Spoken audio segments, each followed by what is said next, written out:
The grand hall of the galactic citadel was alive with the whispers of thousands, their alien voices creating a low hum that filled the air.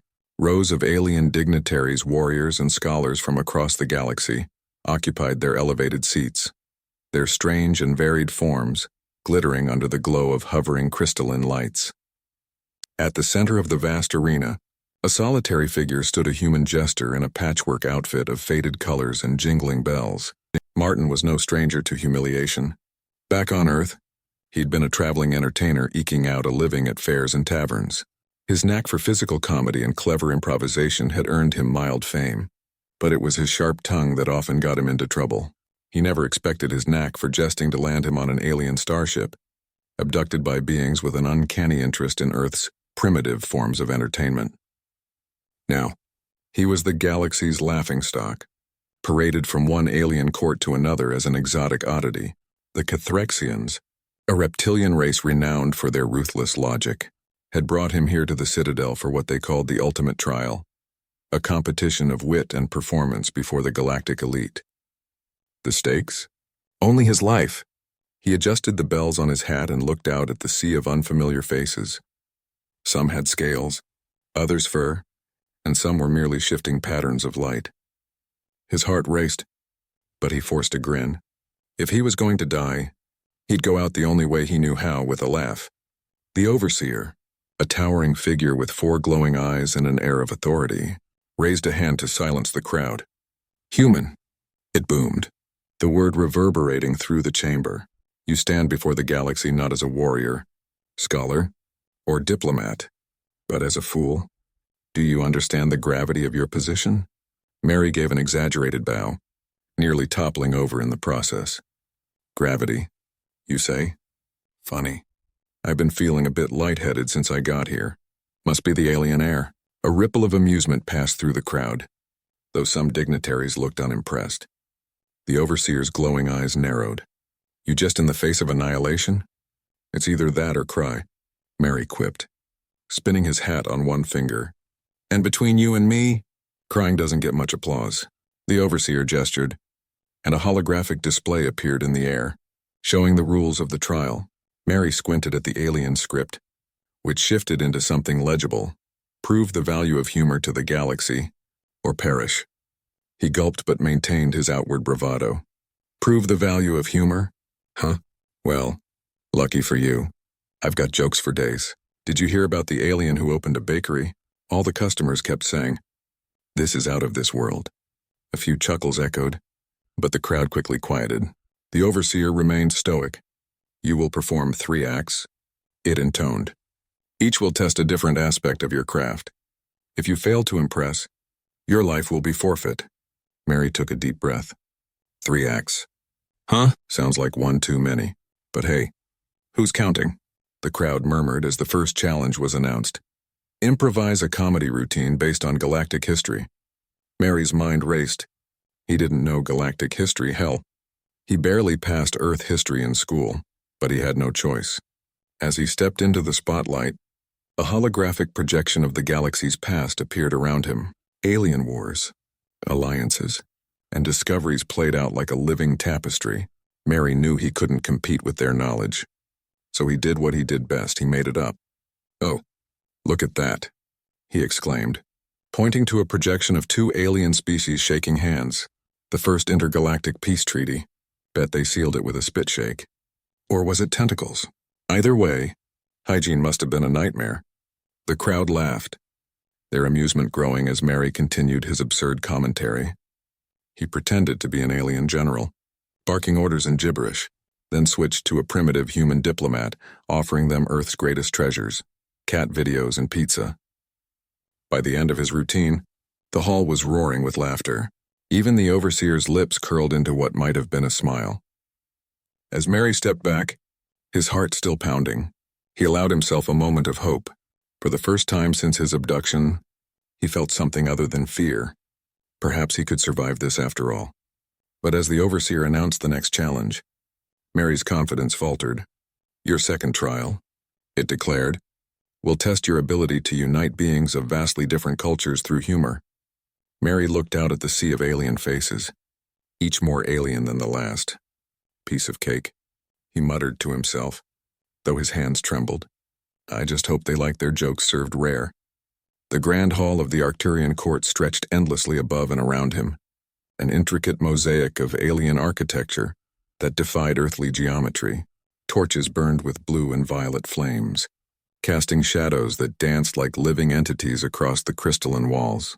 Lucian stood in the center, his jester's outfit of patchwork silks and bells a glaring contrast to the cold, austere opulence of the hall. The alien nobles, draped in their shimmering garments and crowned with bioluminescent ornaments, looked down at him from elevated thrones carved into the walls, their expressions unreadable. In the center of it all, the queen sat on her throne, an ethereal figure of otherworldly beauty. Her gown, woven from threads of starlight, shimmered as she leaned forward. Her piercing eyes locked onto Lucian. The faint smile she wore suggested amusement, but the weight of her gaze felt like a challenge. He could feel her studying him, searching for cracks in his composure. Dance for us, Terran, the queen commanded, her voice resonating in the air as though the words themselves carried physical weight. Show us why they say your kind are masters of emotion. Lucian swallowed hard, his mind racing. He had prepared for tricks, for pratfalls, for slapstick routines, but this demand was something else entirely. He looked at the crowd of alien faces, their features both alien and eerily familiar, and took a step forward. The silence was oppressive, broken only by the soft chime of his bells. He began to move, his steps fluid and exaggerated, blending the absurdity of a clown's antics with the grace of a dancer. Each movement was a story, a laugh, a tear, a fleeting moment of joy. He played off the silence, creating rhythms with the bells and the sweep of his arms, his body a canvas on which he painted the spectrum of human emotion. Gasps rippled through the court as he transitioned into a solemn mime. His movement slow and deliberate, he mimicked the act of gazing at the stars, reaching for them, and falling short. Then came the twist, his movements turned frantic, as though he were desperately clutching at something unseen, something slipping through his fingers. The aliens leaned forward, their glowing eyes fixed on him. They didn't just see a performance, they felt it. As the finale approached, Lucian reached for his prop bag, pulling out a simple red ball. He tossed it into the air, the red a stark contrast against the luminous blues and silvers of the hall. As it fell, he caught it and turned to the queen, holding it out with both hands like an offering. The queen's expression softened. For a moment, it seemed as though she might even smile. Then she gestured, and the ball dissolved into motes of light, scattering into the air like fireflies. Well done, she said, her tone inscrutable. You've entertained the court, Terran, but I wonder. Her gaze turned sharp, almost predatory. What is it that you fear? Lucian froze, the question hitting him like a slap. He had spent years honing his craft, learning to make others laugh, to distract them from their troubles. But fear? That wasn't part of the act. Before he could answer, the queen rose from her throne. Your trial is far from over, she declared, her voice cutting through the murmurs of the court. You've shown us your tricks and your grace, but what lies beneath the mask? Little Jester? The room darkened, and the walls began to shift, their crystalline structures rearranging themselves into an endless maze. Lucian turned, searching for an escape, but the queen's voice echoed from everywhere at once.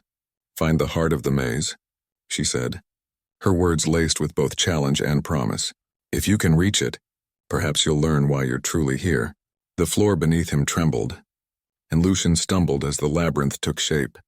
He looked back at the queen, but she was already fading into the shadows, her glowing eyes the last thing to disappear.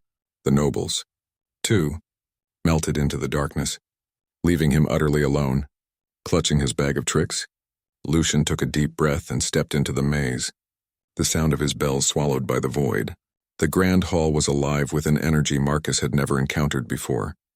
The air shimmered with hues of violet and silver, a mixture of alien bioluminescence and crystalline architecture, refracting the room's light. The alien courtiers, beings of all shapes and sizes, filled the space with their murmurs and glances, their gazes fixed on Marcus. At the center of it all sat the queen, her violet eyes watching him with an intensity that could crush lesser beings. The command had been clear: entertain. But this was no ordinary audience, and Marcus knew the stakes. If his performance failed to meet their impossibly high expectations, the Queen's earlier warmth could dissolve into something far colder. Taking a deep breath, Marcus surveyed the props provided to him, spheres of light that responded to touch, a floating array of alien instruments, and a swirling liquid mirror that reflected his emotions rather than his appearance. It wasn't just a stage, it was a puzzle, a test to prove his worth in the most bizarre of circumstances. "Well," Marcus muttered, forcing a grin as he faced the Queen, "you've certainly set the bar high. Let's see if I can stumble over it with style." The alien crowd remained silent, their expressions unreadable. Marcus clapped his hands together, the sound echoing through the hall. "Ladies, gentlemen, and gelatinous blobs, I present to you the greatest show this side of the Milky Way."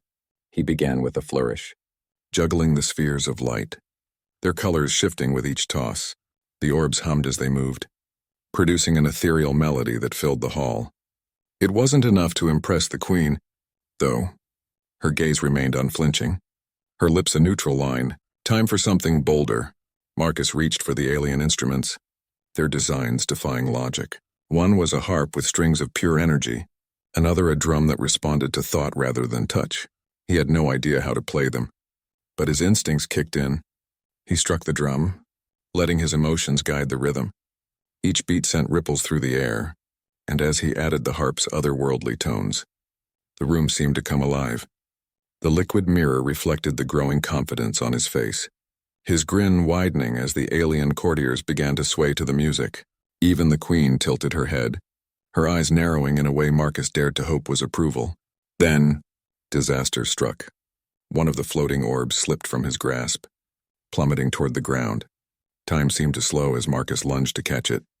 His heart racing, he managed to snatch it inches from the floor, the crowd gasping in unison. For a brief, horrifying moment, the orb flickered like a dying flame, but Marcus was nothing if not resourceful. He spun the orb on his fingertip like a basketball, the light stabilizing as he added it back to the performance. "Just testing your reflexes," he quipped, earning a ripple of alien laughter. The Queen's expression softened, a faint smile gracing her lips.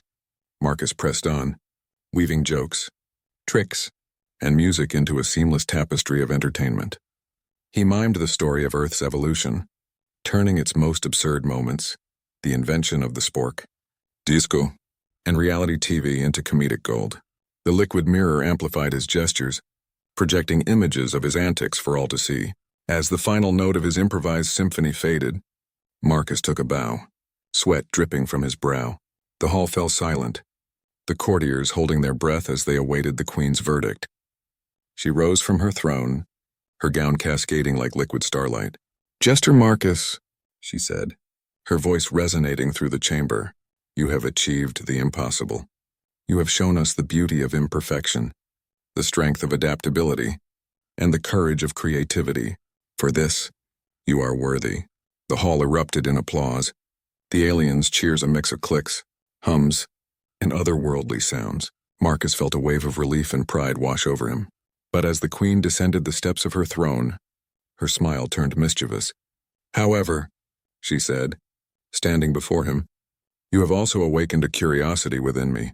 What else might your earthly talents reveal?" Marcus gulped.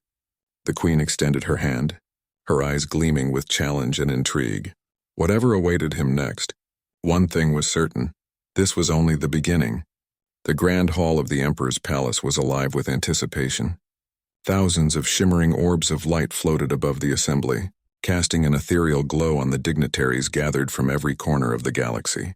They had come not just for diplomacy but for entertainment, because the court of Emperor Selith promised the impossible. And tonight, it promised a show like no other. In the center of it all stood Jareth, a lone human jester in a suit patched with every color imaginable. His bells jingled softly as he adjusted his cap, his eyes scanning the crowd. He had survived their games, their tests, and their attempts to humiliate him. Now, he stood not as a mere jester but as a symbol of humanity's resilience and wit. At the far end of the hall, the Emperor sat on a throne that seemed to pulse with life, as if the very fabric of the universe bent to his will. Beside him, Lady Solara's luminous form shone like a beacon. Her eyes met Jareth's, a flicker of hope and something deeper hidden within them. The challenge was simple in concept but impossible in execution. Make the Emperor laugh. For decades, no one had succeeded. Seleth was said to have no humor, his stoic demeanor unbreakable. But Jareth had a plan, a gamble that might just turn the tide. Jareth stepped forward, the murmurs of the crowd dying as he began his act. At first, it was the expected gestures, exaggerated movements, absurd juggling with glowing alien artifacts, and a flourish of sleight of hand. The audience chuckled politely, though their amusement was tinged with pity. They had seen others try this before. But then Jareth changed the tempo. He began to recount a tale, not one of Earth's glorious conquests or humanity's defiance, but of its absurdities. He spoke of Earth's ridiculous weather patterns, of humans' uncanny ability to trip over flat surfaces, and of cats, a universal mystery even to humanity. The room stirred with genuine laughter, as his mimicry of a cat chasing a laser pointer had even the stoniest diplomats covering their mouths. The Emperor remained unmoved. Jareth's voice grew softer, more personal, as he described a simple meal shared with friends on Earth. He painted a picture of warmth and connection, of laughter over spilled drinks and burnt toast, and of the odd joy humans found in their imperfections. The alien dignitaries leaned forward, drawn into the human Jester's world. Finally, Jareth turned toward the Emperor. "But perhaps the greatest joke of all," he said, his voice steady, "is that we spend so much time building walls and barriers, when all it takes to break them down is a little shared laughter." Silence. The hall seemed to hold its breath. The Emperor stared at Jareth, unblinking. Then, a sound emerged, soft at first, like a distant rumble. It grew into a deep, resonant laugh. The Emperor was laughing. His shoulders shook, his regal composure crumbling under the weight of Jareth's jest. The crowd erupted in applause, the noise echoing through the grand hall. Lady Solara's face lit up with pride as she stepped forward, taking Jareth's hand. "You've done it," she whispered, her voice trembling with emotion. The Emperor stood, his laughter subsiding into a warm smile. "You have proven humanity's greatest strength, Jareth. It is not your technology, your defiance, or your resilience, it is your heart. And for that, you shall have your reward." As the Emperor announced a lasting alliance with Earth, Jareth looked to Solara. In her eyes, he saw more than gratitude. He saw a future. That night, under the twin moons of the Emperor's world, Jareth and Solara sat together in the quiet garden. She leaned against him, her bioluminescent form glowing softly. "For someone who calls himself a fool," she said, smiling, "you've changed the course of history." Jareth chuckled, tilting his cap. "What can I say? It's all part of the act." And as the stars above bore witness to their laughter, the human Jester and the alien noble found something far greater than a performance. They found each other.